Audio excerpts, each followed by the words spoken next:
तो चलिए कुछ और प्रॉपर्टीज की तरफ बढ़ते हैं। हम सबसे पहले हम बात करेंगे फ्लेम कलरेशन के बारे में। ठीक, तो फ्लेम कलरेशन का मतलब क्या होता है? ठीक है, देखिए हमारे पास एक एपरेटस होता है that is called as Bunsen burner. Bunsen burner, ठीक, एक बर्नर होता है। ठीक, say for example this is the Bunsen burner. ठीक, तो इस बंसन बर्नर की एक फ्लेम होती है।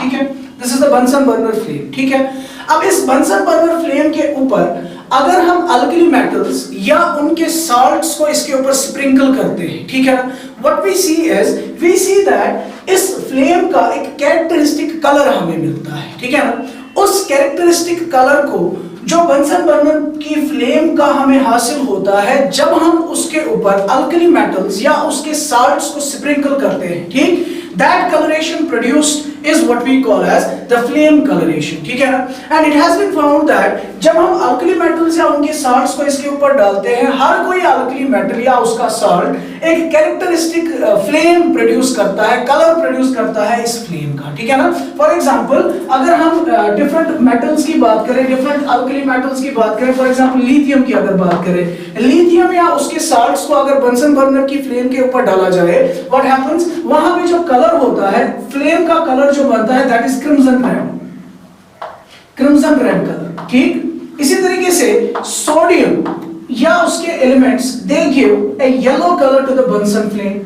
ठीक, इसी तरीके से potassium it gives a violet colour,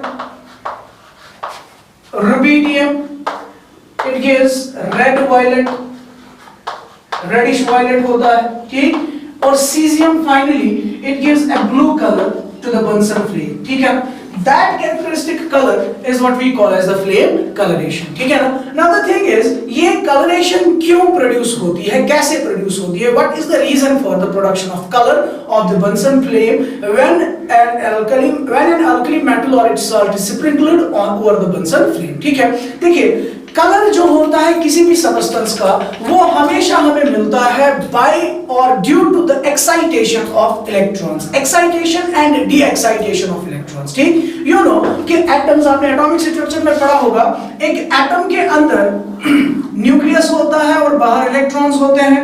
ये इलेक्ट्रॉन्स एक पर्टिकुलर एनर्जी लेवल के अंदर प्रेजेंट होते हैं। ठीक, मिसाल के तौर पर अगर हम हाइड्रोजन की बात करें, हाइड्रोजन में एक इलेक्ट्रॉन शेल नंबर 1 में ही प्रेजेंट होता है। ठीक है, लेकिन अगर इस इलेक्ट्रॉन को हम कुछ एनर्जी प्रोवाइड करें, व्हाट विल हैपन, ये इलेक्ट्रॉन क्या करेगा, उस एनर्जी को एब्सॉर्ब करेगा। ठीक है ना, by absorbing the energy the electron will be promoted from lower energy to higher energy level। Clear है बात? ठीक है ना, फॉर एग्जांपल अगर इस इलेक्ट्रॉन ने एनर्जी को एब्सॉर्ब किया तो ये n is equal to 1 से n is equal to 2, let's say for example ये n is equal to 3 में पहुंच जाएगा। ठीक है, नाउ जैसे ही electron n is equal to 3 में पहुंच गया, ये एक्साइटेड स्टेट में आ गया। You know excited states are very much unstable. ठीक है ना, तो ये फौरन क्या करता है, ये फौरन अपनी एनर्जी को लूज करके ग्राउंड स्टेट में वापस आने की कोशिश करता है। ठीक है ना, क्लियर है बात? ठीक, अगर ये इलेक्ट्रॉन वापस आएगा, वापस आने के लिए इसको क्या करना है, इसको एनर्जी रिलीज करनी है। ठीक है,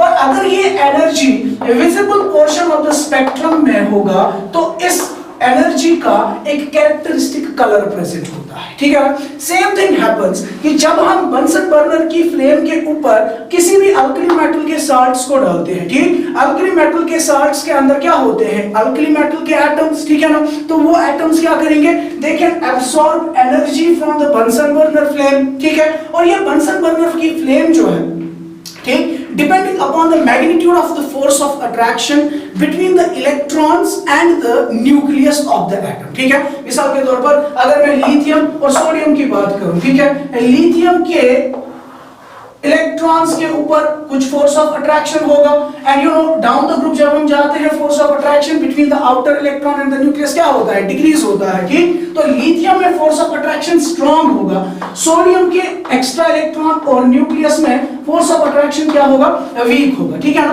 नाउ बंसन बर्नर फ्लेम क्या करता है, ये एनर्जी प्रोवाइड करता है। ठीक है ना, मगर ये लिथियम के इलेक्ट्रॉन्स को भी एक्साइट करेगा, सोडियम के इलेक्ट्रॉन्स को भी, पोटेशियम के इलेक्ट्रॉन्स को भी एंड बाकी एलिमेंट्स के इलेक्ट्रॉन्स को भी ये एक्साइट कर देगा। ठीक है ना, मगर इनका जो जो लेवल ऑफ एक्साइटेशन होगा वो डिफरेंट होगा। क्यों डिफरेंट होगा? क्योंकि उनके अंदर मैग्नीट्यूड ऑफ अट्रैक्शन डिफरेंट होते हैं, ठीक है। अगर इसके इलेक्ट्रॉन को प्रमोट करना है, ठीक है, इसके इलेक्ट्रॉन को प्रमोट करना है तो कुछ एनर्जी लगेगी, इसके इलेक्ट्रॉन्स को प्रमोट करने के लिए कुछ और अमाउंट ऑफ एनर्जी लगेगी, ठीक। जाहिर सी बात है जहां पे फोर्स ऑफ अट्रैक्शन ज्यादा होगा वहां पे इलेक्ट्रॉन जो है उतना ज्यादा एक्साइट नहीं हो सकता। क्यों नहीं हो सकता? क्योंकि अट्रैक्टिव फोर्स ज्यादा है, ये इलेक्ट्रॉन को ज्यादा हायर एनर्जी लेवल्स में पहुंचने के लिए पहुंचा नहीं सकता है। बात समझ रहे हैं आप, ठीक है ना। दैट मींस सोडियम के electrons they are loosely bound, ठीक, so they can easily be absorb the energy and can be promoted to energy higher energy levels, ठीक है ना। से फॉर एग्जांपल अगर मैं लिथियम की बात करूं, फॉर एग्जांपल लिथियम का इलेक्ट्रॉन शेल नंबर 2 तक प्रमोट हो गया, ठीक, और सोडियम के इलेक्ट्रॉन को हम ज्यादा ऊपर प्रमोट कर सकते हैं। फॉर एग्जांपल सोडियम का इलेक्ट्रॉन शेल नंबर 3 तक पहुंच सकता है। पोटेशियम में उससे कम एनर्जी, उससे कम फोर्स ऑफ अट्रैक्शन होगा तो उसके इलेक्ट्रॉन को हम और ज्यादा हायर एनर्जी लेवल्स तक प्रमोट कर सकते हैं, ठीक है ना। नाउ जब हायर एक्साइटेड स्टेट में ये इलेक्ट्रॉन्स पहुंच गए तो लिथियम का इलेक्ट्रॉन भी वापस आने की कोशिश करेगा, सोडियम का इलेक्ट्रॉन भी वापस आने की कोशिश करेगा, पोटेशियम का इलेक्ट्रॉन भी वापस आएगा, ठीक है ना। अब जब ये वापस आएंगे what they will do, they will release energy, ठीक है ना। और इन सभी एक्साइटेशन, इन सभी डी एक्साइटेशंस की जो एनर्जी होती है वो विजिबल पोर्शन में होती है, ठीक है ना। अब लिथियम में फोर्स ऑफ अट्रैक्शन ज्यादा है, एक्साइटेशन उतनी ज्यादा हाई लेवल्स तक नहीं होगी, तो जाहिर सी बात है जितना ज्यादा ऊपर एक्साइटेशन होगी उतना जो एनर्जी रिलीज होगी उसका एनर्जी का वैल्यू क्या होगा, ज्यादा होगा, ठीक है ना। मैं ऐसे समझा सकता हूं, अगर किसी की for example these are the energy levels, ठीक, अगर किसी का इलेक्ट्रॉन शेल नंबर 2 में प्रमोट हो गया, ठीक है, सो जब ये वापस इलेक्ट्रॉन आएगा तो जो फोटोन रिलीज होगा उसकी एनर्जी डिफरेंस क्या होगी, N2 माइनस N1, ठीक है। लेकिन जिसका इलेक्ट्रॉन हायर एनर्जी लेवल में पहुंच गया तो उसके लिए एनर्जी जो वहां से निकलेगी that will B N3 minus N1, जिसका फोर्थ शेल में होगा that will B N4 minus N1, ठीक है। तो जाहिर सी बात है जितनी ज्यादा एक्साइटेशन होगी एनर्जी डिफरेंस उतनी ज्यादा बढ़ेगी, ठीक है ना। और जो फोटोन बाहर निकलेगा उस फोटोन की एनर्जी भी इंक्रीज होती जाएगी, ठीक है ना। तो कहने का मतलब यह है कि जो बंसन फ्लेम होती है वो इन अल्कली मेटल के इलेक्ट्रॉन्स को एक्साइट करता है। जब ये एक्साइटेड इलेक्ट्रॉन्स डी एक्साइट होकर वापस आते हैं, energy is released in the form of photons और वो एनर्जी लाई करती है विजिबल पोर्शन में। इसीलिए यहाँ पे कैरेक्टरिस्टिक कलर होता है। अब हर किसी का कलर एक जैसा क्यों नहीं होता? क्योंकि एक्साइटेशन डिफरेंट एक्सटेंट्स तक होती है और जो फोटॉन्स बाहर निकलते हैं उनकी एनर्जी डिफरेंट होती है, ठीक। जाहिर सी बात है इसमें अट्रैक्शन ज्यादा है, लिथियम में अट्रैक्शन ज्यादा होगी इलेक्ट्रॉन की, तो electron will not be promoted to much higher energy excited energy levels. Sodium में फोर्स ऑफ अट्रैक्शन कम है, इसको ज्यादा प्रमोट कर सकते हैं हायर एनर्जी लेवल्स में, इसको और ज्यादा। इसीलिए आप देख सकते हैं कि जो कलर की जो वेरिएशन है वो कहां से कहां की तरफ जा रही है, red to blue. And you know अगर आप विबगयोर देखें, विजिबल पोर्शन के कलर्स देखें, विबगयोर यू नो रेड की वेवलेंथ ज्यादा होती है लेकिन फ्रीक्वेंसी कम होती है। अगर मैं रेड से ब्लू की तरफ बढ़ रहा हूं, फ्रीक्वेंसी का क्या हो रहा है, फ्रीक्वेंसी इंक्रीज हो रही है और एनर्जी इंक्रीज हो रही है, ठीक। सो दिस जस्टिफाइज कि क्रिम्सन रेड से ब्लू की तरफ कलर जो है वो चेंज क्यों हो रहा है, ठीक। तो ultimately we will say Bunsen burner flame excites the electrons of the alkali metals to higher energy levels. When the excited electrons come back to their ground state, they lose energy in the form of photons, which lie in the visible portion, thereby giving a characteristic color to the Bunsen burner flame. Okay? This is what we call as flame coloration. So next property है hydration energy, इसके बारे में थोड़ी सी बात करते हैं, ठीक। सो chemical bonding chapter में भी हमने ऑलरेडी हाइड्रेशन एनर्जी के बारे में काफी डिटेल में डिस्कशन किया हुआ है। तो हाइड्रेशन एनर्जी किसको कहते हैं? जब भी हम किसी सॉल्ट को, किसी कैटाइन को, किसी एनाइन को वाटर के अंदर डालते हैं तो वाटर मॉलिक्यूल्स उसके अराउंड आ जाते हैं, ठीक है ना। और as a result of that वहां पे सॉल्वेंट और सोल्यूट के दरमियान अट्रैक्टिव फोर्सेस होते हैं जिसकी वजह से एनर्जी रिलीज होती है।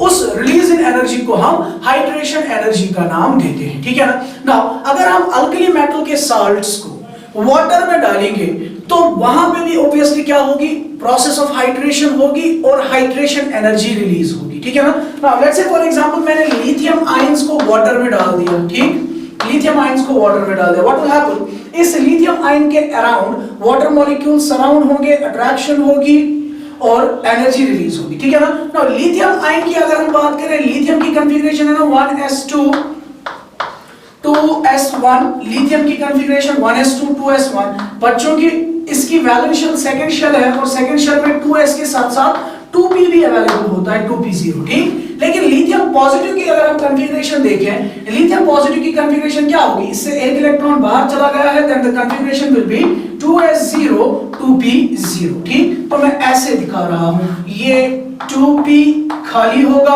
और 2s भी खाली होगा, ठीक है ना।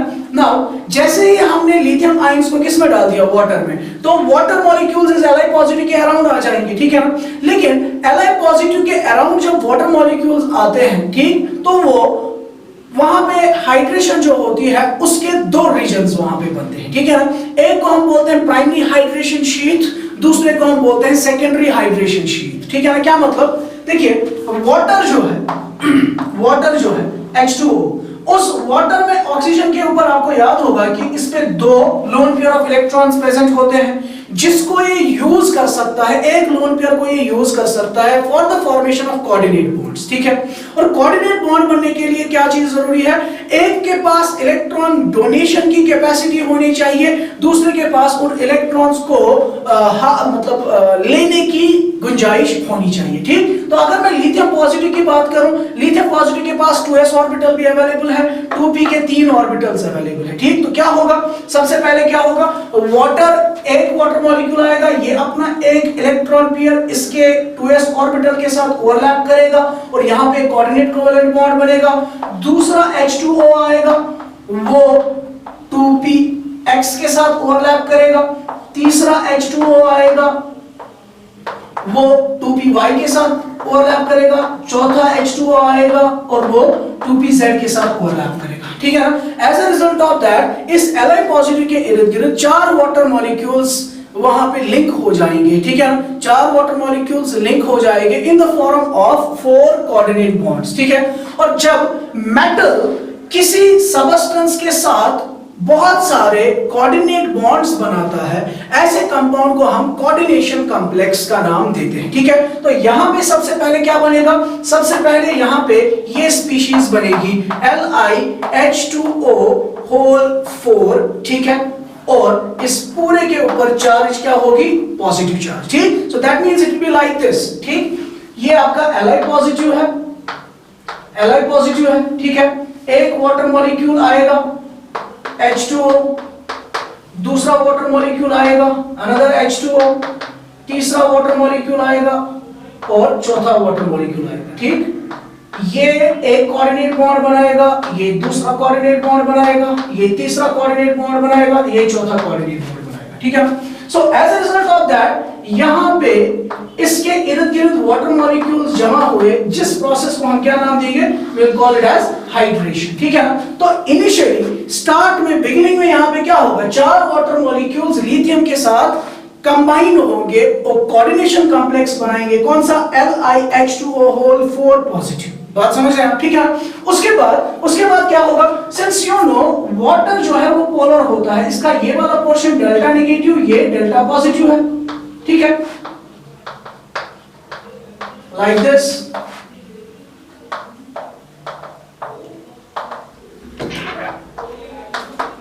इस तरीके से होगा, ठीक है।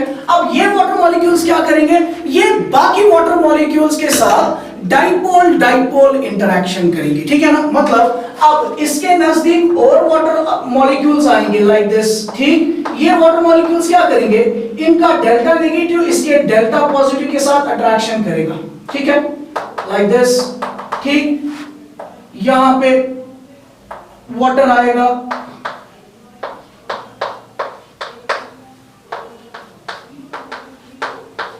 इस तरीके से, ठीक। As a result of that, यहां पे एक और वाटर मॉलिक्यूल्स का अरेंजमेंट पाया जाएगा, ठीक है ना।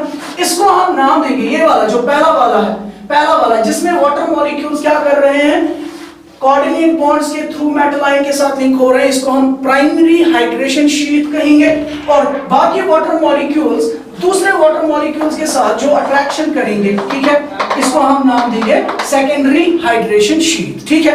ओवरऑल में अगर हम देखें Li पॉजिटिव के इर्द गिर्द बहुत सारे वाटर मॉलिक्यूल्स जमा हो जाएंगे, ठीक है। हाइड्रेशन होगी क्योंकि यहाँ पे बॉन्ड्स बन रहे हैं, बॉन्ड्स बनने के साथ साथ अट्रैक्शन हो रही है, तो एनर्जी रिलीज होगी। एनर्जी जो रिलीज होगी यहाँ पे, that is what we call as hydration energy, ठीक। सिमिलरली Na पॉजिटिव की अगर बात करें, ठीक है, Na पॉजिटिव की कॉन्फ़िगरेशन क्या होगी, 3s1 होगा, तो ये Na पॉजिटिव ने एक इलेक्ट्रॉन निकाल दिया, it will B 3s0 3p0, मगर चूंकि इसके पास क्या होगा 3d भी होगा अवेलेबल, ठीक। So as a result of that primary hydration sheet में आप देख सकते हैं बहुत सारे ऑर्बिटल्स अवेलेबल हैं, 3d है, 3p है, 3s है।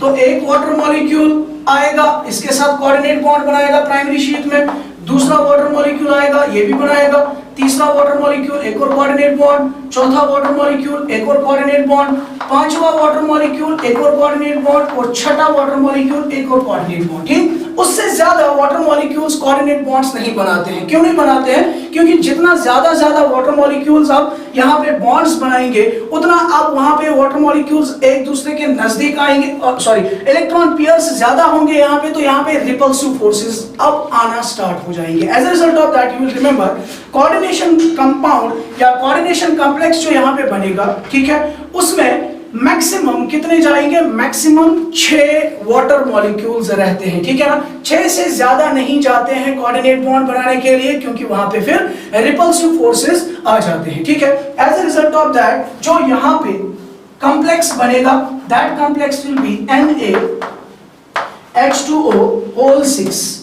पॉजिटिव, ठीक। लिथियम 4 वाटर मॉलिक्यूल्स के साथ कोऑर्डिनेट बॉन्ड बनाएगा, सोडियम 6 के साथ, पोटेशियम भी ऐसे ही 6 के साथ, रुबिडियम भी 6 के साथ और सीजियम भी 6 वाटर मॉलिक्यूल्स के साथ कोऑर्डिनेट बॉन्ड बनाएगा। क्लियर है बात, ठीक है। तो ये इंपॉर्टेंट चीज है कि लिथियम किस तरह का कॉम्प्लेक्स बनाता है जिसमें 4 कोऑर्डिनेट बॉन्ड्स बनते हैं, और सोडियम जो होता है वो 6 कोऑर्डिनेट बॉन्ड्स बनाता है वाटर मॉलिक्यूल्स के साथ। क्लियर है बात। उसके बाद फिर बिल्कुल वैसे ही ये वाटर मॉलिक्यूल्स बाकी वाटर मॉलिक्यूल्स को अट्रैक्ट करेंगे। क्लियर है बात, ठीक है ना। और हमने बॉन्डिंग में ये भी पढ़ा था कि हाइड्रेशन एनर्जी जो है वो किस पे डिपेंड करता है। हाइड्रेशन एनर्जी डिपेंड करता है, it depends directly on the magnitude of the charge and inversely on the size of the atom, size of the solute or size of the species, ठीक है। Now अगर हम alkali metal cations की बात करें, Li positive, Na positive, K positive, Rb positive, Cs positive, ठीक। इनकी अगर हम बात करें तो इन सबों की जो चार्ज है वो क्या है, सेम है। सबों की जब चार्ज सेम है तो ये वाला फैक्टर काम नहीं करेगा। Now it will depend upon the size. Left to यहां से डाउन द ग्रुप जब हम जाएंगे, what will happen, size increase होगा तो हाइड्रेशन एनर्जी क्या हो जाएगी, decrease. That means hydration energy जो है उसका ऑर्डर क्या होगा, लिथियम पॉजिटिव की हाइड्रेशन एनर्जी सबसे ज्यादा होगी, उसके बाद Na पॉजिटिव, और सबसे कम हाइड्रेशन एनर्जी किसकी होगी, सीजियम पॉजिटिव की। ये इंपॉर्टेंट पॉइंट है, आगे जो हम डिस्कस करने वाले हैं चीज, उसमें हमें इसकी जरूरत पड़ेगी। तो most hydrated cation among the alkali metals is Li positive. इसकी हाइड्रेशन एनर्जी का वैल्यू काफी ज्यादा होता है। क्लियर है बात, ठीक। फिर हमने बताया था कि हाइड्रेशन की वजह से हाइड्रेटेड साइज का क्या होगा, ठीक। बॉन्डिंग में हमने पढ़ा था जिसकी ज्यादा हाइड्रेशन होगी उसका हाइड्रेटेड साइज ज्यादा होगा। दैट मींस अगर हम इन आयंस के साइजेस की बात करें, इन द गैसियस स्टेट, तो साइज सबसे छोटा किसका होगा, Li पॉजिटिव का छोटा होगा, सीजियम पॉजिटिव का बड़ा होगा। लेकिन अगर हाइड्रेटेड साइज की बात करें, हाइड्रेटेड साइज किसका ज्यादा होगा, Li पॉजिटिव का हाइड्रेटेड साइज सबसे ज्यादा होगा, और सबसे कम हाइड्रेटेड साइज सीजियम पॉजिटिव का होगा। पूरा डिस्कस किया हुआ है हमने केमिकल बॉन्डिंग चैप्टर में, ठीक है। सिमिलरली फिर हमने आयनिक मोबिलिटीज की भी बात की थी, वहां पे यही एग्जांपल्स हमने लिए थे। आयनिक मोबिलिटी में हमने बोला था जिसका साइज जितना ज्यादा होगा उसकी मोबिलिटी कम होगी। दैट मींस Li पॉजिटिव का हाइड्रेटेड साइज ज्यादा होगा तो इसकी आयनिक मोबिलिटी वाटर में सबसे कम होगी। क्लियर है बात? ठीक है। सो नेक्स्ट प्रॉपर्टी है reducing property, which is one of the important properties of alkali metals। ठीक, reducing property का मतलब क्या है? They act as reducing agents। ठीक है ना, ये क्या करते हैं, ये दूसरे स्पीशीज को रिड्यूस कर देते हैं। ठीक, यू नो ऑक्सीडेशन और रिडक्शन की डेफिनेशंस आपको पता है already. We say that oxidation उसकी होती है जो इलेक्ट्रॉन लूज करता है। ठीक है, वी से loss of electrons is oxidation and gain of electrons is reduction. ठीक है, तो जब भी अल्कली मेटल्स की हम बात करते हैं, हमने अभी देखा कि अल्कली मेटल्स जो होते हैं they have a higher tendency to lose the electrons because उनकी आयनाइजेशन एनर्जी का वैल्यू काफी कम होता है। ठीक है, तो जब भी अल्कली मेटल्स की रिएक्शन किसी दूसरे सबस्टेंस के साथ होगी, वहां पे क्या होगा, alkali metals will have a higher tendency to get oxidized by losing electrons, और जब वो इलेक्ट्रॉन लूज करेंगे वो दूसरे को इलेक्ट्रॉन देके उसकी रिडक्शन करवा सकते हैं। ठीक है ना, so that is why we say that they act as very good reducing agents. ठीक है, so alkali metals act as good reducing agents. क्यों? क्योंकि they have a higher tendency to lose the electrons। ठीक, because of higher tendency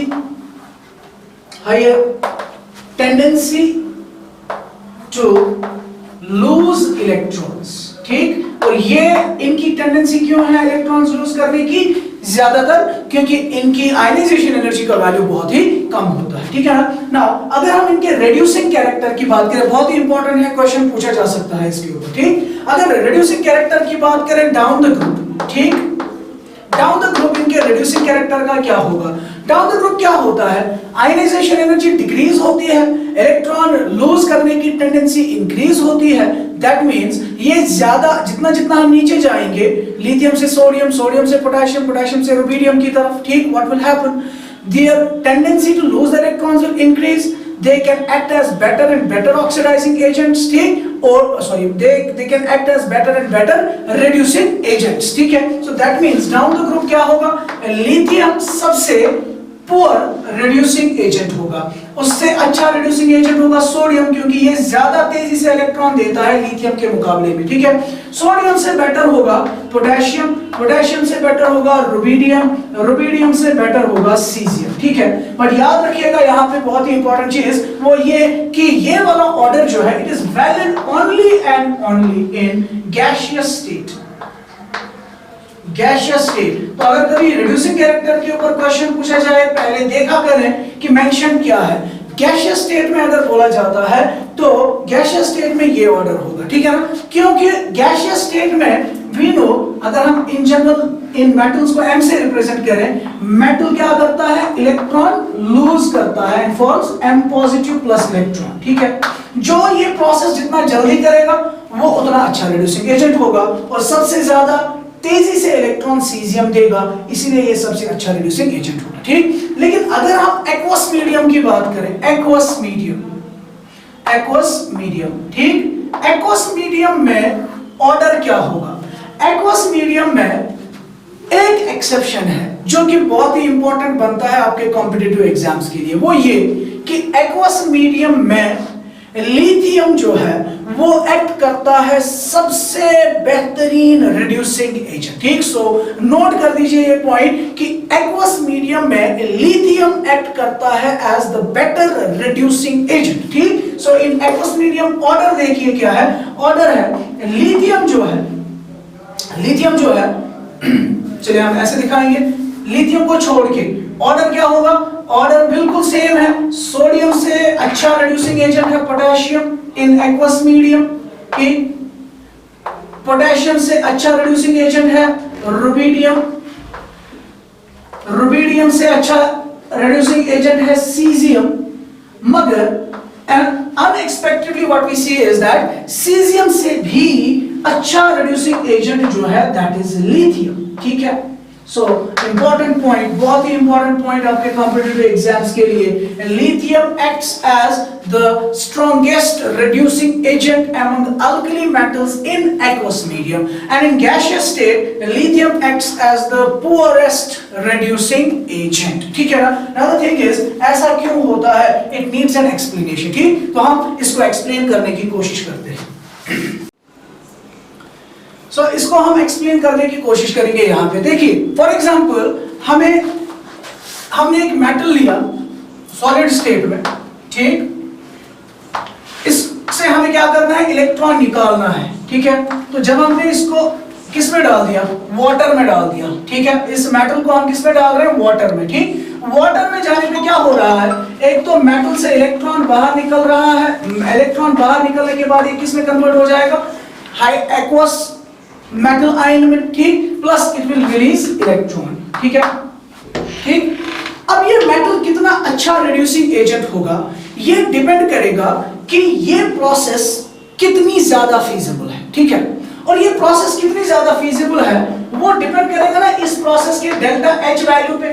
ठीक है, इस process के delta H को मैं चलिए रिप्रेजेंट करता हूं डेल्टा एच टोटल से. ठीक, जितना डेल्टा एच का वैल्यू ज्यादा नेगेटिव होगा, मतलब जितना ये प्रोसेस ज्यादा फीजिबल होगी उतना मेटल अच्छा रिड्यूसिंग एजेंट का काम करेगा. ठीक है, और ये प्रोसेस कितनी फीजिबल होगी वो हमें कौन बताएगा, डेल्टा एच टोटल का वैल्यू. ठीक है, इस प्रोसेस के लिए जो एंथैल्पी चेंज है वो बताएगा. डेल्टा एच का वैल्यू जितना नेगेटिव होगा उतनी प्रोसेस ज्यादा फीजिबल है, जितनी प्रोसेस ज्यादा फीजिबल है उतना हमारा मेटल अच्छा रिड्यूसिंग एजेंट होगा. बात समझ रहे हैं आप? ठीक ना, लेकिन यहां पे एक इंपॉर्टेंट चीज है, वो ये कि ये प्रोसेस जो है मेटल सॉलिड का मेटल एक्वस में कन्वर्ट होना, it is not a single step. ठीक है, जैसे बॉर्न-हैबर साइकिल में केमिकल बॉन्डिंग में हमने पढ़ा था कि हम एक रिएक्शन को डिफरेंट स्टेप्स में भी कर सकते हैं. ठीक है ना, लेकिन हेसेस लॉ के हिसाब से टोटल एनर्जी उस प्रोसेस में जो निकलेगी that will be independent of the fact whether the reaction is carried out in a single step or in a number of steps. ठीक है, so metal solid का metal aqueous में convert होना एक सिंगल स्टेप नहीं है, हम इसको स्प्लिट कर सकते हैं into different steps. ठीक है ना, क्या मतलब, देखिए मेटल सॉलिड से मुझे क्या निकालना है, इलेक्ट्रॉन. ठीक है ना, तब जाके क्या बनेगा, मेटल आयन. लेकिन इलेक्ट्रॉन बाहर निकालने के लिए मुझे क्या सप्लाई करनी है, आयनाइजेशन एनर्जी. ठीक है, और आयनाइजेशन एनर्जी जो है, आयनाइजेशन एनर्जी जो हम देते हैं that is valid only when the metal is taken in gaseous state and in the isolated state. Do you remember these things? ठीक है ना, so metal होना चाहिए किसमें, gaseous state में, लेकिन मेरा मेटल किस स्टेट में है, सॉलिड स्टेट में. that means I can split the process into different steps. ठीक है, मैं पहले मेटल सॉलिड को किस में कन्वर्ट करूंगा, मेटल गैसियस में. ठीक है, और मेटल गैसियस में कन्वर्ट करने के लिए कौन सी प्रोसेस हो रही है, यहाँ पे सॉलिड गैस में कन्वर्ट हो रहा है तो सब्लिमेशन हो रही है. इस प्रोसेस के लिए लगेगी ना energy, that will be called as delta H sublimation. That means delta H total जो है वो इस पे भी डिपेंड करेगा, डेल्टा एच सब्लिमेशन पे भी डिपेंड करेगा. क्लियर? ठीक. नंबर सेकंड, अब मेटल गैसियस स्टेट में जो है इससे मुझे क्या निकालना है, इलेक्ट्रॉन बाहर निकालना है, लेकिन अभी भी वो किस स्टेट में होगा, गैसियस स्टेट में. और इस स्टेप के लिए मुझे क्या लगेगी, energy, that will be called as delta H I. ठीक, so that means delta H total delta H sublimation के साथ साथ डेल्टा एच आयनाइजेशन एनर्जी पे भी डिपेंड करेगा. क्लियर? ठीक है ना. इसी तरीके से नंबर नेक्स्ट स्टेप जो होगा, M पॉजिटिव गैसियस जो है, जब मैं इसको वाटर में डालूंगा ये हाइड्रेट हो जाएगा. हाइड्रेट होने के बाद ये एक्वस फॉर्म में एक्वस बन जाएगा, M पॉजिटिव एक्वस, और इस प्रोसेस के दौरान एनर्जी रिलीज होगी, that process will be called as delta H hydration. ठीक है, सो दैट मींस ये प्रोसेस कितनी तेजी से होगी वो डेल्टा एच टोटल बताएगा. और डेल्टा एच टोटल किस किस के बराबर होगा, delta H sublimation plus delta H ionization plus delta H hydration. ठीक है, क्लियर? नाउ अगर हम इनके डेल्टा एच सब्लिमेशंस की बात करें, ठीक, डेल्टा एच सब्लिमेशन की बात करें तो डेल्टा एच सब्लिमेशन सब्लाइन करना है, इसको गैस में कन्वर्ट करना है. तो हमने ऑलरेडी पढ़ा हुआ है कि बॉइलिंग पॉइंट्स और मेल्टिंग पॉइंट्स का ऑर्डर क्या है. तो उसमें हमने देखा लिथियम, रिमेंबर मेल्टिंग पॉइंट्स और बॉइलिंग पॉइंट्स का क्या होगा, लिथियम का मेल्टिंग पॉइंट सबसे ज्यादा होगा और सबसे कम होगा सीजियम का मेल्टिंग पॉइंट, ठीक है। So that means delta H sublimation for lithium will be high, इसको समझने की कोशिश करिए, ठीक है। और डेल्टा एच आयोनाइजेशन की अगर हम बात करें for lithium, delta H ionization भी क्या होगा, काफी ज्यादा होगा, क्योंकि down the group ionization energy decrease होती है, ठीक। लेकिन अगर हम डेल्टा एच हाइड्रेशन की बात करें, अभी हमने देखा इससे पहले वाले केस में कि हाइड्रेशन एनर्जी लिथियम की क्या होती है, सबसे ज्यादा होती है, ठीक है ना। So delta H hydration of lithium is again very high, ठीक, क्लियर। नाउ अगर लिथियम को छोड़ के हम बात करें डेल्टा एच आयनाइजेशन एनर्जी, ठीक है, डेल्टा एच आयनाइजेशन एनर्जी का क्या होता है, डाउन द ग्रुप डिक्रीज होता है, और जितना आयनाइजेशन एनर्जी का वैल्यू कम होगा उतना डेल्टा एच टोटल का वैल्यू नेगेटिव होगा। ये समझ रहे हैं आप, कैसे कम होगा, देखिए ये भी हमें देना है एनर्जी, ये भी हमें देना है, और ये एनर्जी निकलती है, ठीक। डेल्टा एच टोटल कब ज्यादा नेगेटिव होगा, जब इसका वैल्यू कम होगा, इसका वैल्यू भी कम होगा और इसका वैल्यू ज्यादा होगा, ठीक है। तो अगर हम लिथियम की बात करें, लिथियम के लिए ये भी अनफेवरेबल फैक्टर है, ये भी अनफेवरेबल फैक्टर है, लेकिन ये फैक्टर काफी ज्यादा फेवरेबल है, ठीक है ना। सो हाइड्रेशन एनर्जी लिथियम की क्या होती है, बहुत ही ज्यादा, ये इतनी ज्यादा होती है कि इसके ज्यादा होने की वजह से जो डेल्टा एच टोटल का वैल्यू होता है वो बहुत ज्यादा नेगेटिव होता है as compare to all other alkali metals, ठीक है ना। That means for lithium to get converted into Li positive aqueous, for that process delta H total बाकी metal ions के मुकाबले में, बाकी metals के मुकाबले में क्या होता है, ज्यादा, जिसकी वजह से लिथियम का लिथियम पॉजिटिव एक्वस में कन्वर्ट होना बहुत ही फेवरेबल प्रोसेस होती है। इसी कारण, इसी वजह से क्या होता है, लिथियम इलेक्ट्रॉन ज्यादा जल्दी देता है as compare to other metals in the aqueous state, and hence lithium acts as a powerful reducing agent in the aqueous state, ठीक। आई होप आप लोगों को ये अंडरस्टैंड हो गया होगा, ठीक है। अब हम बात करते हैं अल्कली मेटल्स की solubility in liquid ammonia, ठीक। And this topic is very important, इस टॉपिक में से कॉम्पिटिटिव एग्जाम्स में क्वेश्चंस पूछे जाते हैं, ठीक है। अल्कली मेटल्स को जब हम लिक्विड अमोनिया के अंदर डालते हैं, ठीक, we see that they are very much soluble in liquid ammonia, ठीक है। और वो लिक्विड अमोनिया के अंदर जब अल्कली मेटल्स का हम सॉल्यूशन बनाते हैं, उस सॉल्यूशन की क्या इंपॉर्टेंट प्रॉपर्टीज है उनके बारे में हम डिस्कस करेंगे, ठीक है। तो सबसे पहली बात इस टॉपिक के हवाले से वो ये कि जो अल्कली मेटल्स होते हैं they are highly soluble in liquid ammonia, ठीक। Alkali metals are highly soluble, alkali metals are highly soluble in liquid ammonia, soluble in liquid ammonia, ठीक। Now the thing is, ये इसमें सॉल्युबलाइज कैसे होते हैं, सॉल्युबिलिटी के बारे में हमने ऑलरेडी केमिकल बॉन्डिंग सेक्शन में पूरा डिटेल में डिस्कशन किया हुआ है, ठीक है। तो अल्कली मेटल्स को जब हम किस में डालेंगे, अमोनिया के अंदर, यू नो अमोनिया जो होता है हमने ऑलरेडी पढ़ा हुआ है कि अमोनिया जो है इज अ पोलर मॉलिक्यूल, ठीक है। सो पोलर का मतलब क्या होता है, इसके अंदर डाइपोल्स प्रेजेंट होते हैं, you know nitrogen and hydrogen, इनके दरमियान इलेक्ट्रोनेगेटिविटी डिफरेंस है, जिसकी वजह से इसका नाइट्रोजन वाला एंड डेल्टा नेगेटिव होता है और हाइड्रोजन वाला एंड पॉजिटिव होता है। बात समझ रहे हैं, ठीक है।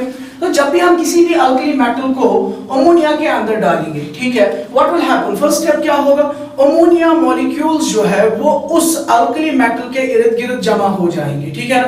क्योंकि यहाँ पे हम अमोनिया को कंसीडर कर रहे हैं एज अ सॉल्वेंट, हम इस प्रोसेस को सिंपली क्या नाम देंगे, सॉल्वेशन, ठीक है ना। जैसे कि हमने बताया था कि जब वाटर में डालते हैं तो वाटर मॉलिक्यूल्स इसके इर्द गिर्द आ जाएंगे, बिल्कुल वैसे ही जब हम अल्कली मेटल को अमोनिया के अंदर डालेंगे, what will happen, alkali metals will be surrounded by ammonia molecules, ठीक है। और किसी भी सब्सटेंस की अगर हम बात करें, फॉर एग्जांपल हमने सोडियम मेटल को डाल दिया लिक्विड अमोनिया के अंदर, ठीक है ना। नाउ लिक्विड अमोनिया जो है ये ऑलरेडी पोलर है, इसमें डाइपोल्स प्रेजेंट है, ठीक। और कोई भी अल्कली मेटल जो है वो किसका बना होगा, एटम्स का।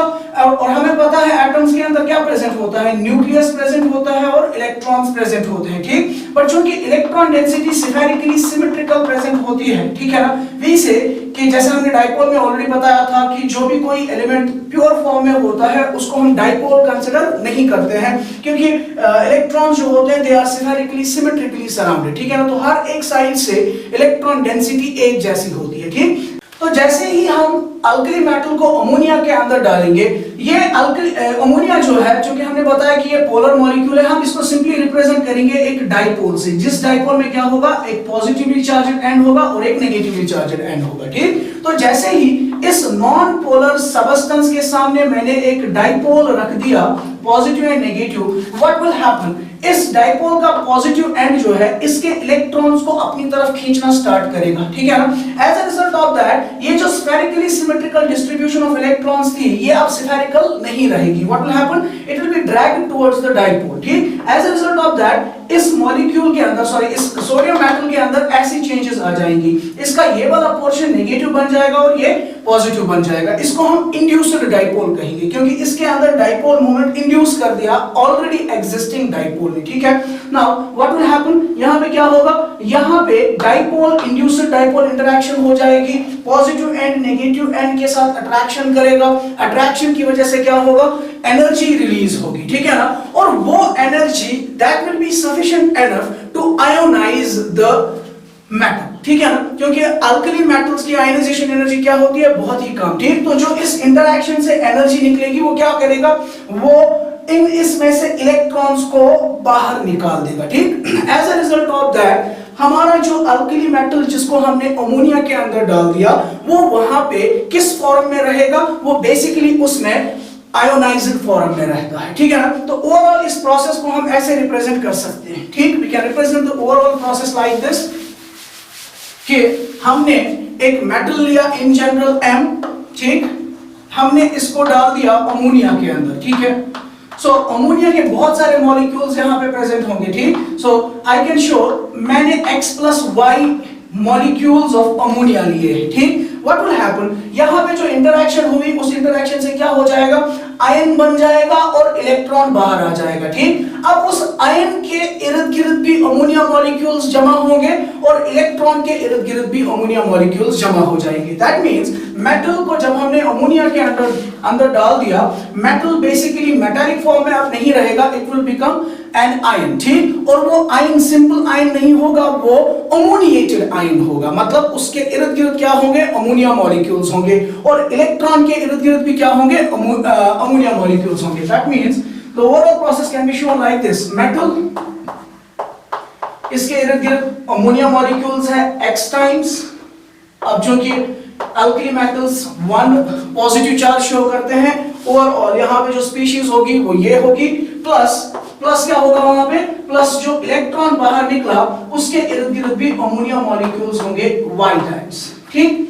सो you will call this as ammoniated metal, ammoniated metal, and you will call this as ammoniated electron, ammoniated electron, ठीक। सो यही रीजन है कि अल्कली मेटल्स जो होते हैं why they are highly soluble in the ammonia, in the liquid ammonia, ठीक। So conclusion ये हुआ कि अल्कली मेटल्स को जब हम किस में डालते हैं, अमोनिया के अंदर डालते हैं, ठीक। व्हाट विल हैपन, वहां पे अल्कली मेटल जो है वो आयोनाइज हो जाता है और उस आयन को अमोनिया मॉलिक्यूल सराउंड करते हैं, अमोनिएटेड मेटल आयन बन जाता है और इलेक्ट्रॉन को भी सराउंड करते हैं, अमोनिएटेड इलेक्ट्रॉन बन जाता है। As a result of that this metal atom interacts with the solvent and it is highly soluble in the liquid ammonia, ठीक है। अब ये जो सॉल्यूशन हमारे पास बन गया, इस सॉल्यूशन की कुछ इंपॉर्टेंट प्रॉपर्टीज हमें याद रखनी है जिसके रिलेटेड क्वेश्चन पूछा जा सकता है, ठीक है। So we will be discussing the properties of this solution of alkali metal in liquid ammonia, ठीक है। कुछ इंपॉर्टेंट प्रॉपर्टीज इस सॉल्यूशन की होती है जो हमें याद रखनी है। Number first very important point is that the solution of alkali metal in liquid ammonia is blue in colour. You remember that it is a blue colored solution, blue colored solution, ठीक, blue colored solution, ठीक है। and you will remember that irrespective of the metal, आप चाहे lithium ammonia में डाल दे, sodium ammonia में डाल दे, potassium डाल दे, रुबिडियम डाल दे या सीजियम डाल दे, ठीक है ना, हमेशा उस सॉल्यूशन का कलर जो होता है वो क्या रहता है, ब्लू कलर रहता है, ठीक है। सो irrespective of the nature of the metal, the solution of metal in liquid ammonia will always have a blue color, clear है बात, ठीक है ना। नाउ द थिंग इज, ये ब्लू कलर जो है किसकी वजह से होता है, ठीक। अभी हमने देखा कि सॉल्यूशन में कौन कौन सी स्पीशीज प्रेजेंट होती है, ammoniated metal, ammoniated metal cation होता है और अमोनिएटेड इलेक्ट्रॉन प्रेजेंट होता है, ठीक है, ठीक। नाउ अगर अमोनिएटेड मेटल कैटायन के ऊपर colour of the solution depend करता, ठीक, so what would have happened, lithium के लिए अलग कलर होता, सोडियम के लिए अलग कलर होता, पोटेशियम के लिए अलग कलर होता, रुबिडियम के लिए अलग कलर और सीजियम के लिए अलग कलर होता, ठीक। पर चूंकि हमने क्या बताया, irrespective of the nature of the metal, color of the solution is always blue, ठीक है ना। so that means the moiety, the species responsible for the color of the solution cannot be this species, ठीक है ना, it should always be the ammoniated electron, ठीक। so you'll remember that color of the solution is blue due to which, due to the ammoniated electrons, ठीक है ना। अब colour कैसे present होता है हमने ऑलरेडी भी बताया हुआ है कि जो किसी भी सबस्टेंस के अंदर जो इलेक्ट्रॉन्स प्रेजेंट होते हैं, what they can do, they can absorb some amount of energy and they will be promoted from lower energy levels to higher energy levels, ठीक है ना। और जब वो higher energy level से वापस lower energy level में आता है, it releases energy, ठीक, and if the energy is released in the visible portion, it will have a characteristic color, ठीक है ना। so basically देखा जाता है कि इसके अंदर जो ammoniated electrons present होते हैं, ठीक है ना, they absorb certain amount of energy and are promoted from lower energy to higher energy levels, ठीक, and since the higher energy levels are highly unstable, they tend to come back to their ground state, ठीक, while coming back to their ground state they release a photon of light, ठीक है ना। और उस photon के, उस light photon की जो वेवलेंथ होती है वो ब्लू कलर के रीजन में होती है, ठीक है ना। इसीलिए इस सॉल्यूशन का जो कलर होता है वो क्या होता है, ब्लू कलर होता है, ठीक। आप चाहे लिथियम का सॉल्यूशन ले ले, पोटेशियम का सॉल्यूशन ले ले, उसमें इलेक्ट्रॉन जो होंगे वो क्या होंगे, सेम होंगे, तो हर किसी केस में सेम तरह की एब्जॉर्प्शन होगी, हर किसी सॉल्यूशन में सेम तरह का फोटोन जो है वो बाहर निकलेगा, that is why the colour is always the same and it is always blue in colour, ठीक। सो कंक्लूजन ये हुआ, colour of the solution will always be blue and it will not depend upon the nature of the metal, it depends upon the electron, ठीक है, it depends upon the ammoniated electron, यही energy absorb करता है और इसी की वजह से सॉल्यूशन का कलर जो है वो ब्लू हो जाता है, ठीक। नंबर सेकंड, दूसरी प्रॉपर्टी, ठीक, नंबर सेकंड प्रॉपर्टी जो है वो ये कि ये जो सॉल्यूशन होता है, ठीक, the solution is less dense, ठीक है, सॉल्यूशन की डेंसिटी कम होती है प्योर लिक्विड अमोनिया से, ठीक है। बहुत ही इंपॉर्टेंट पॉइंट है वो ये कि the density of the solution, by solution I mean जब हमने मेटल को अमोनिया के अंदर डाल के इसका सॉल्यूशन बनाया, ठीक, density of solution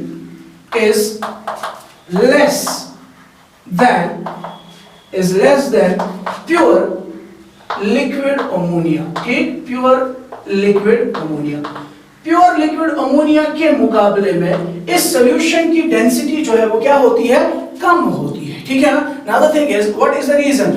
Why does the density of the solution decrease with respect to the density of the pure liquid ammonia? ठीक है, तो इसके लिए हम यहाँ पे इसकी एक्सप्लेनेशन देंगे, ठीक है। अभी हमने बताया कि यहाँ पे मेटल के अराउंड भी अमोनिया मॉलिक्यूल्स आ जाते हैं और इलेक्ट्रॉन के अराउंड भी अमोनिया मॉलिक्यूल्स आ जाते हैं, ठीक है।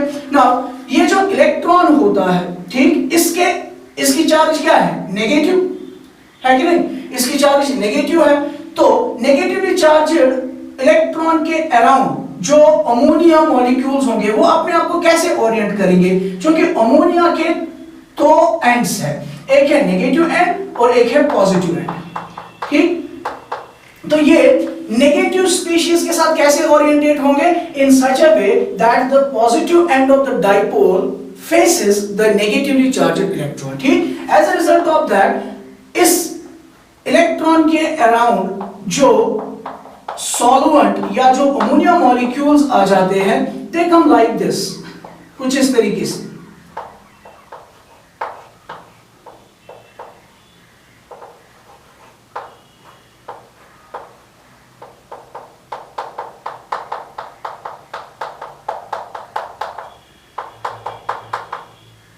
Like this.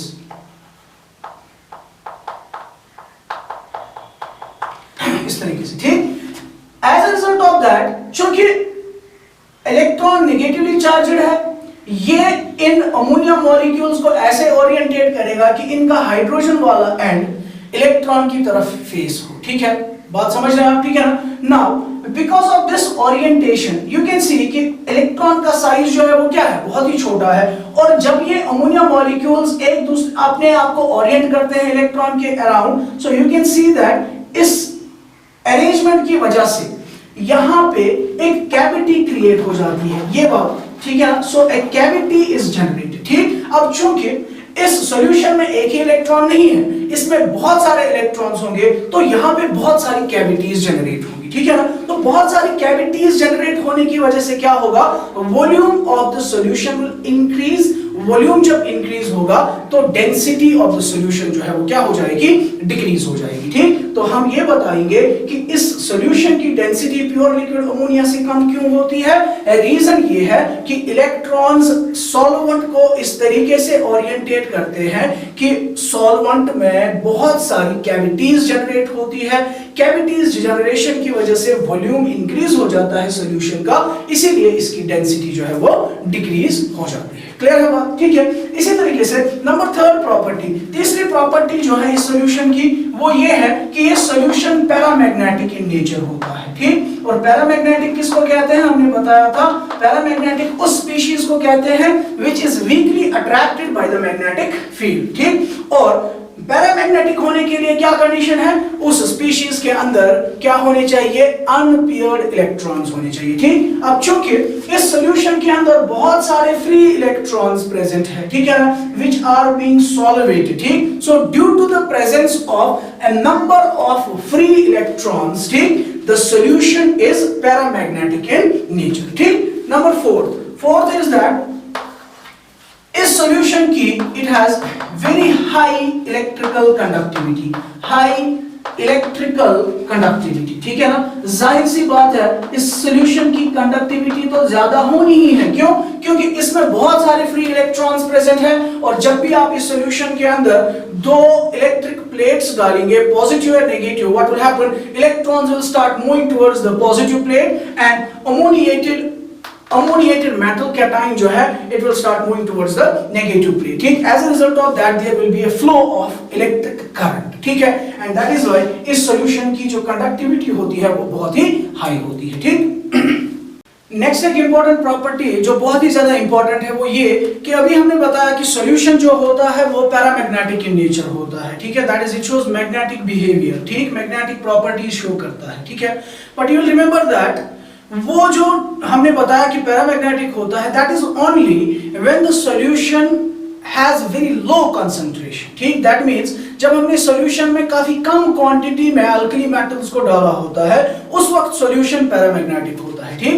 लेकिन अगर पूछा गया कि सॉल्यूशन लिक्विड अमोनिया का highly concentrated है, ठीक है ना, so on increasing the concentration of the metal in the liquid ammonia what happens, दो चीजें होती है। Number one, you'll remember that एक तो solution diamagnetic बन जाता है, ठीक है, and number second thing is that solution का color blue से bronze की तरफ change हो जाता है, ठीक। so remember a very important point, that is the number fourth or fifth point, वो ये कि on increasing the concentration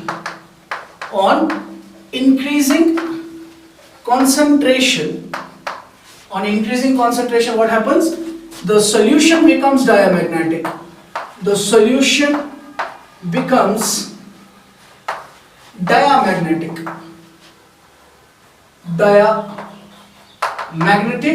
ठीक। and color changes to bronze, color changes to bronze। ठीक है। पैरामैग्नेटिक क्यों होता था ये? क्योंकि इसमें बहुत सारे अनप्योर इलेक्ट्रॉन्स प्रेजेंट होते हैं। ठीक, लेकिन जैसे जैसे हम कंसंट्रेशन को इंक्रीज करते हैं, concentration of the metal जब हमने इंक्रीज किया, what will happen?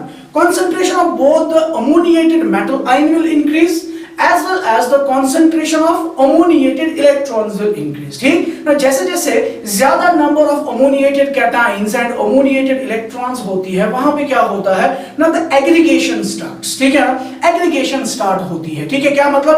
ammoniated metal ions आपस में एग्रीगेट करते हैं, ammoniated electrons भी आपस में एग्रीगेट करते हैं, पेयरिंग करते हैं। ठीक है ना, ammoniated metal ions और electrons एक दूसरे के साथ एग्रीगेशन करना स्टार्ट करते हैं। ठीक है, सो दैट मींस अगर फॉर एग्जांपल ये एक अमोनिएटेड इलेक्ट्रॉन है,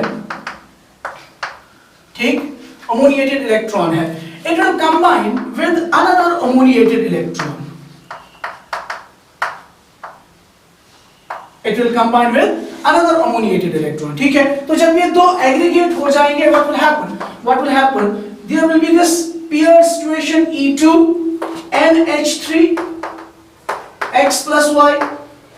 ठीक, ये जो एग्रीगेटेड स्पीशीज यहां पे बना, इसमें इलेक्ट्रॉन्स पेयर कर रहे हैं, तो पेयरिंग से क्या होगा? पेयरिंग से जब दो एटम्स, जब दो स्पीशीज, जब दो इलेक्ट्रॉन्स अपोजिट स्पिन से पेयर हो जाते हैं, what happens? They cancel each others magnetic moment. ठीक है, as a result of that यहां पे जैसे जैसे कंसंट्रेशन बढ़ती है, कंसंट्रेशन बढ़ने से अमोनिएटेड इलेक्ट्रॉन्स ज्यादा होते हैं और वो एग्रीगेशन करते हैं, एग्रीगेशन की वजह से वो एक दूसरे के मैग्नेटिक मोमेंट्स को कैंसिल कर देते हैं। ठीक है ना, so when this type of species is formed it becomes diamagnetic. ठीक है, सो डायामैग्नेटिज्म आपको समझ में आया, हाई कंसंट्रेशन पे डायामैग्नेटिक ये क्यों बन जाता है। ठीक है, इसी तरीके से कलर ब्रोंज क्यों होता है? देखिए, बहुत सारे ammoniated metal cations, ammoniated metal cations भी बिल्कुल ऐसे ही आपस में क्या करते हैं? दे एग्रीगेट। ठीक है ना, ये भी एग्रीगेट हो जाते हैं। ठीक, अब इस एग्रीगेशन की वजह से क्या होगा? देखिए, you can simply see that कि जैसे हमने कंसंट्रेशन को इंक्रीज किया, कंसंट्रेशन इंक्रीज होने से क्या होगा? ये मेटल कैटायंस जो है इनमें अब उतनी डिस्टेंस नहीं रहेगी। ठीक है ना, जब सॉल्यूशन डाइल्यूट था तो सॉल्वेंट काफी ज्यादा था, मेटल आयंस बहुत कम थे, तो इनमें डिस्टेंस भी काफी ज्यादा, दे वर फ्री टू मूव। ठीक, लेकिन जैसे ही हमने क्या किया, कंसंट्रेशन बढ़ाया, कंसंट्रेशन बढ़ाने से अब इनकी तादाद काफी ज्यादा हो जाएगी ना। काफी ज्यादा तादाद होने की वजह से क्या होगा? ये अब एक दूसरे से उतना दूर दूर नहीं होंगे। ठीक है ना, ये काफी ज्यादा क्लोज होंगे। ठीक, as a result of this thing, ये जब क्लोज आते हैं, क्लोज आने की वजह से क्या होगा? यहां पे जो सिचुएशन होती है, it simply appears like that of the molten metal. ठीक है ना, अब चूंकि कंसंट्रेशन ऑफ द सॉल्वेंट कम है, मैं कंसंट्रेशन ऑफ द सॉल्वेंट बोल रहा हूं, कम है। ठीक, कंसंट्रेशन ऑफ द सॉल्वेंट कम कब होगा? जब सोल्यूट की कंसंट्रेशन ज्यादा होगी, ऑब्वियसली। ठीक है, इसी तरीके से जब concentration of the solution, concentration of the solvent कम होगा, ये एक दूसरे के काफी नजदीक होंगे। ठीक है ना, सो the situation becomes like that of the molten metal। ठीक, molten metal में क्या होगा? हमने ऑलरेडी बताया हुआ है कि मेटल के अंदर क्या होता है? कर्नल्स होते हैं और इलेक्ट्रॉन्स होते हैं। ठीक, तो अगर molten metal की हम बात करें, molten metal में क्या होगा? कर्नल्स सॉलिड मेटल के मुकाबले में क्या होंगे? थोड़ा सा दूर दूर होंगे। ठीक है ना, तो यहां पे भी बिल्कुल वैसी ही सिचुएशन आ जाती है। On increasing the concentration, the solution appears as if it is present, as if the metal is present in the molten state। ठीक है ना, तो जब molten state of the metal जैसी सिचुएशन यहाँ पे आई, you know, मेटल जो होते हैं उनका एक शाइनिंग लस्टर होता है। ठीक है ना, दैट इज व्हाई यहाँ पे जो कलर होता है वो ब्रोंज बन जाता है। बात समझ रहे हैं आप? ठीक, वहां पे कलर जो है क्या होता है? ब्रोंज बन जाता है। ठीक, सो बहुत ही इंपॉर्टेंट चीज हमने यहाँ पे कही कि कंसंट्रेशन इंक्रीज होने पे डायामैग्नेटिक बिहेवियर होता है and at the same time ये कलर जो है वो ब्रोंज होता है। ब्रोंज क्यों होता है? क्योंकि सॉल्यूशन जो है अब वो अपीयर करता है like that of the molten metal, ठीक है। तो जैसे मेटल की शाइन होती है वैसी ही शाइन उस सॉल्यूशन की भी हो जाती है। क्लियर, ठीक। सो लास्ट एक प्रॉपर्टी हम इसकी डिस्कस करेंगे, वो भी बहुत ही इंपॉर्टेंट है। जो सॉल्यूशन हमने अल्कली मेटल्स का लिक्विड अमोनिया में प्रिपेयर किया वो यूजुअली बहुत ज्यादा स्टेबल होता है, ठीक। And the solution can withstand up to 2 और 3 days, even up to 1 week, ठीक है ना। सो दैट मींस ये बहुत ज्यादा स्टेबल होता है, ठीक। लेकिन अगर इस सॉल्यूशन में कुछ इंप्योरिटीज होंगी, ठीक है ना, impurities like that of the metals like iron होगा, या जिंक की इंप्योरिटी होगी, या कैडमियम की इंप्योरिटी होगी, ठीक है ना। So in presence of the impurities like iron, zinc, cadmium, nickel etcetera, what happens, वहां पे क्या होता है, वो सॉल्यूशन जो है वो अनस्टेबल बन जाता है, ठीक है ना। उस सॉल्यूशन का ब्लू कलर फेड हो जाता है, ठीक। रीजन ये है कि वो मेटल्स आयरन, जिंक, कैडमियम और निकल एटसेट्रा जो है वो अमोनिया के साथ वो अमोनिया के साथ रिएक्ट करते हैं, ठीक है ना। और अमोनिया के साथ रिएक्ट करके वो हाइड्रोजन गैस प्रोड्यूस करते हैं और एक एमाइड बना देते हैं, ठीक है ना। So that means number next property, the sixth property is that कि in presence of impurities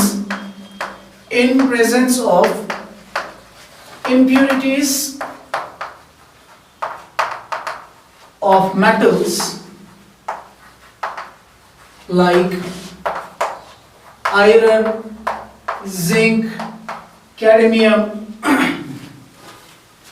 nickel etc. वहां पे क्या होता है, the solution becomes unstable. The solution becomes unstable and the blue color fades away. And the blue color fades away. Fades away due to, किसकी वजह से? Due to formation of amide. Formation of amide.